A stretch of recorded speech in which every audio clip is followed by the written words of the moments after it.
नमस्कार मंडळी, तुम्हाला गुढीपाडव्याच्या सर्वप्रथम हार्दिक शुभेच्छा. सकाळी सकाळी आम्ही पहिल्यांदा गुढी स्वच्छ धुवून घेतली. त्यानंतर साडी, लिंब आणि हे कलश बांधून घेतला. हे पूजेसाठी सर्व साहित्य अगोदर प्रथम तयार करून घेतलं होतं. साखरेची गाठी, चाफ्याची फुले. त्यानंतर मी कलशावरती स्वस्तिक काढून घेतलं आणि हळदीकुंकाची बोटे ओढली. तुमच्याकडे कशा पद्धतीनं गुढी पूजन केलं जाते? आमच्याकडे अशा पद्धतीने केले जाते बघा, पाहू शकता तुम्ही. राम जेव्हा विजय मिळवून आला तेव्हा घरोघरी गुढी उभारल्या होत्या. ते मुलांना त्याची परंपरा टिकून ठेवण्यासाठी आपण गुढी उभा करतो. हिंदू वर्ष आज नवीन सुरुवात झालेली आहे. जानेवारीपासून हे इंग्रजी वर्ष चालू होतं. ह्या अशा पद्धतीनं आम्ही दोन्ही बाजूनी बांधून घट्ट अशी उडी उभा करतो, जेणेकरून काही इजा होऊ नये, म्हणजे हलू नये म्हणून. त्यानंतर हळदीकुंकू लावून गुढीची पूजा करून घेतली. ओवाळू, उदबत्ती, धूप वगैरे ओम श्री गणेशाय नमः म्हणून पूजा करून घेतली. सर्वांना सुख, समृद्धी, आरोग्य लाभू दे अशी गुढीला प्रार्थना केली. त्यानंतर पुरणपोळीचा नैवेद्य दाखवण्यासाठी घेतला. लिंब ठेवला होता.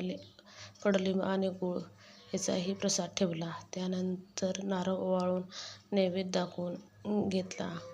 आमच्याकडे अशा पद्धतीने गुढी उभारण्याचा कार्यक्रम पार पडलेला आहे.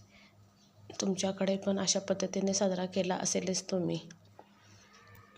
हिंदू धर्माप्रमाणे सर्वप्रथम आपण गुढी उभारून सणांना इथून पुढच्या वर्षाला पण आणि सण उत्सवासनी प्रारंभ करतो.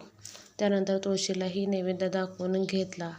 त्यानंतर घरातील देवालाही धूप दीप लावून अगदी नैवेद्य अर्पण केला. त्यानंतर आम्ही सर्व घरात आणि सर्वांनी जेवण करून घेतले. कसा वाटला आजचा व्हिडिओ? जाता जाता लाईक करा. आणि नमस्कार मंडळी, तुम्हाला गुढीपाडव्याच्या सर्वप्रथम हार्दिक शुभेच्छा. सकाळी सकाळी आम्ही पहिल्यांदा गुढी स्वच्छ धुवून घेतली. त्यानंतर साडी, लिंब आणि हे कलश बांधून घेतला. हे पूजेसाठी सर्व साहित्य अगोदर प्रथम तयार करून घेतलं होतं. साखरेची गाठी, चाफ्याची फुले. त्यानंतर मी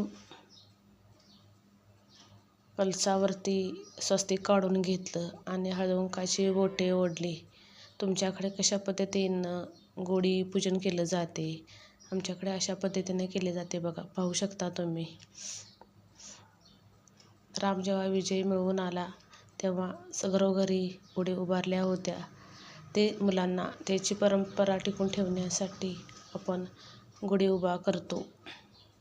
हिंदू वर्ष आज नवीन सुरुवात झालेली आहे. जानेवारीपासून हे इंग्रजी वर्ष चालू होतं. ह्या अशा पद्धतीनं आम्ही दोन्ही बाजूनी बांधून घट्ट अशी उडी उभा करतो, जेणेकरून काही इजा होऊ नये, म्हणजे हलू नये म्हणून.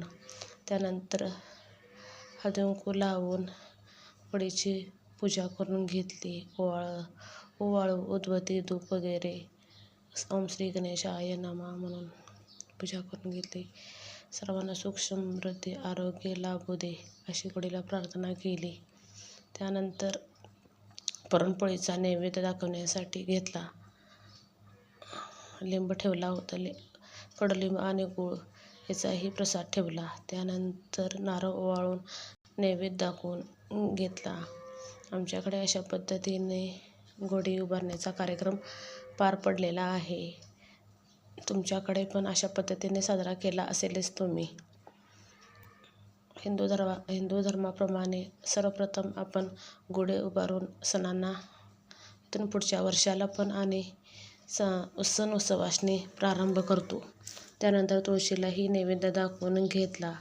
त्यानंतर घरातील देवालाही धूप दीप लावून अगदी नैवेद्य अर्पण केला. त्यानंतर आम्ही सर्व घरात आणि सर्वांनी जेवण करून घेतले. कसा वाटला आजचा व्हिडिओ? जाता जाता लाईक करा. आणि